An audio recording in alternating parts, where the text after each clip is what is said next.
Biopsy చేసేటప్పుడు patients ఎందుకు భయపడుతూ ఉంటారు? సో జనరల్గా ఎనీ ఇన్వేజివ్ ప్రొసీజర్ నేను ఇంత పెద్ద నీడిల్ పెడతానంటే న్యాచురల్ ఎవరికైనా భయం రావడం.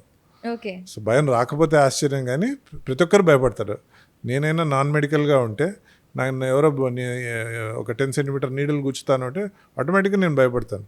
సో యూజువల్గా ఏమంటే భయపడడం అనేది సహజం. సో మా దగ్గరకు వచ్చి భయపడినప్పుడు వీ షో దెమ్ ఎలా చేస్తాము, ఏం చేస్తాము అనేది చూపించడం వల్ల వాళ్ళ భయం తగ్గుతుంది. ఓకే. సో లోకల్ అనెస్థీషియాలో చేస్తాము. చాలాసార్లు జనరల్ అనెస్థీషియా అనేది ఒక 5 years పైన ఉన్న పిల్లలు కూడా వాళ్ళు లోకల్ అనెస్థీషియాతోనే చేయించుకుంటారు. ఓకే. అంటే వాళ్ళు కన్విన్స్ అయ్యి కోఆపరేట్ చేస్తారు. ఓకే.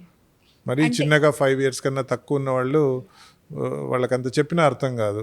5-6 years కన్నా తక్కువ ఉన్న వాళ్ళకు ఫుల్ అనెస్థీషియా ఇచ్చి చేయాల్సి వస్తుంది, ఓకే. అంటే కదలకుండా ఉండాలి. కదలకుండా ఉండడానికి.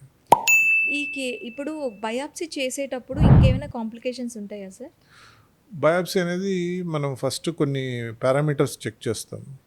సో కిడ్నీ ఎక్కడుంది, సైజ్ ఎలా ఉంది, తర్వాత బ్లడ్ క్లాట్ అవుతుందా లేదా, హీమోగ్లోబిన్ లెవెల్ ఎంత ఉంది, ప్లేట్లెట్ లెవెల్స్ ఎంత ఉన్నాయి, ఇవన్నీ పారామీటర్స్ కూడా యాక్సెప్టబుల్ రేంజ్లో ఉంటే బయాప్సీ వల్ల మనకు ఉండే రిస్క్ ఓన్లీ 2% అండి.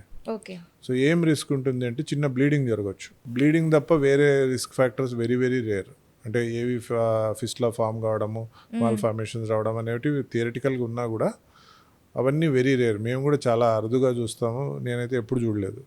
సో ఇప్పుడు మనము అన్ని అల్ట్రాసౌండ్ గైడెన్స్తో చేస్తాం కాబట్టి very very negligible, less than 2%. అది జరిగినా కూడా బ్లీడింగ్ జరగచ్చు. చిన్న బ్లీడింగ్కి ఏమీ చేయనవసరం లేదు. కొంచెం ఎక్కువ బ్లీడింగ్ ఉందనుకోండి, కొన్ని ఇంజెక్షన్స్ లాంటివి ఇచ్చి దాన్ని ఆపుతాము. మరీ ఎక్కువ ఉంటే బ్లడ్ ఎక్కిస్తాం, అదే ఆగిపోతుంది. మరీ ఎక్కువగా ఉంది అంటే కనుక యాంజియోగ్రామ్ చేసి ఎక్కడ బ్లీడ్ అవుతుందో ఆ ఒక్క రక్తనాళాన్ని మూసేస్తాం. ఓకే.